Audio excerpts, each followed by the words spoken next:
Hello everyone, आज के 25 December merry Christmas to all of you. आज के আমরা এসেছি নবদ্বীপ ধাম না, নবদ্বীপ ধাম আজকে না কালকে এসেছি, মানে 24 ডিসেম্বরে আমরা এসেছি নবদ্বীপ ধামে। তো আমরা এখানে ঘুরছি, মোটামুটি এলাকা যেগুলো কভার করার আমরা সব করছি, করে ভিডিওর মাধ্যমে তোমাদের সামনে আমি অবশ্যই দেব। তোমরা কেমন লাগছে না লাগছে কমেন্টে আমাকে জানাবে। আর আমরা এখন যেখানে যাচ্ছি সেটা হলো নরহরি ধাম নবদ্বীপে। খুব সুন্দর একটা মন্দির, ভেতরে মন্দিরের লোকেশনটা খুব সুন্দর। পুরোটাই ভিডিওর মাধ্যমে তোমাদের সামনে তুলে ধরবো। তোমাদের কেমন লাগলো না লাগলো অবশ্যই ভিডিওতে জানাবে। আর যে বন্ধুরা নবদ্বীপ থেকে আমার ভিডিওটি দেখবে তারাও কিন্তু কমেন্টে জানাতে একদম ভুলো না। তো চলো দেখা যাক।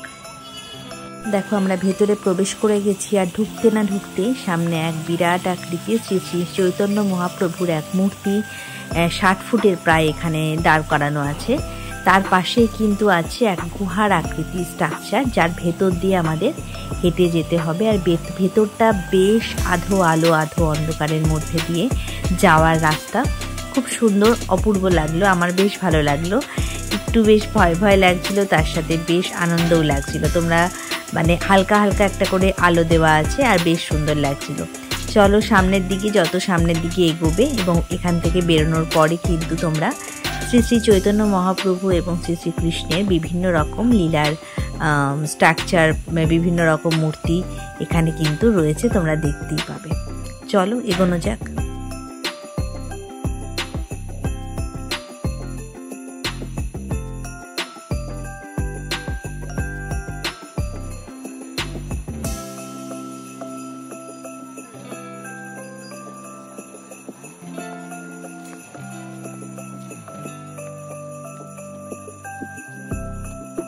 দেখো সামনের দিক দিয়ে দেখলে একদম গায়ে কাটা দিয়ে দেওয়ার মতো অবস্থা। অপরূপ সুন্দর এক মূর্তি এখানে বিরাজমান।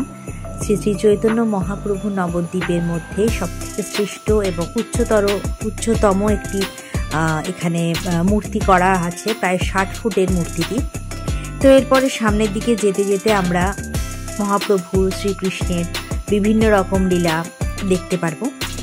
বিভিন্ন জায়গায় বিভিন্ন রকম স্ট্যাচুর মাধ্যমে, মূর্তির মাধ্যমে ভগবানের শ্রী শ্রীকৃষ্ণের বিভিন্ন লীলা খেলা দেখানো হয়েছে। সামনে যেটা দেখবে সেটা হলো শ্রীকৃষ্ণ অষ্টসখীকে নিয়ে এখানে প্রেম লীলায় ব্যস্ত বিভিন্ন রূপে।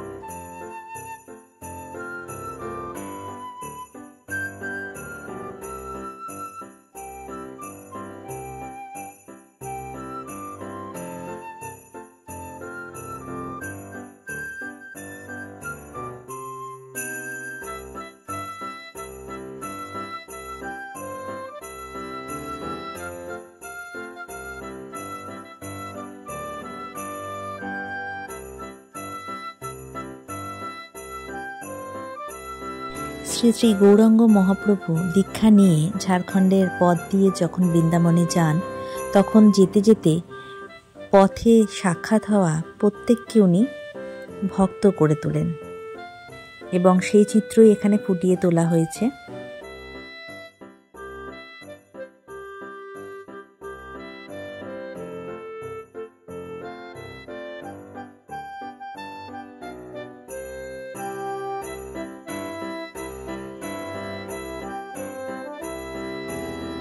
এবং এখানে যে চিত্রটি ফুটিয়ে তোলা হয়েছে সেটা হলেন শ্রীবাস এবং শ্রীবাসের স্ত্রী, তাদের ছেলে পুত্র মারা যান এবং সেখানে গৌরাঙ্গ গিয়ে স্বয়ং উপস্থিত হয়েছিলেন। ঝাড়খণ্ডের পথ দিয়ে গৌরাঙ্গ মহাপ্রভু যখন গমন করছিলেন এবং তার কীর্তনের তালে তালে সমস্ত জঙ্গলে থাকা পশু পাখিরা কিন্তু নৃত্য করছিলেন, এবং সেই নিদর্শনই কিন্তু এখানে রাখা আছে।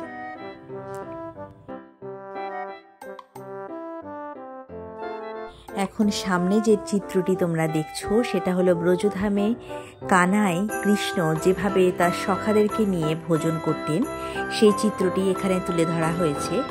ভিডিওটিতে যতটুকু সম্ভব দেখানোর চেষ্টা করলাম বা বোঝানোর চেষ্টা করলাম। তোমাদের কেমন লাগলো অবশ্যই কিন্তু কমেন্টে জানাবে, জানাতে কিন্তু ভুলো না।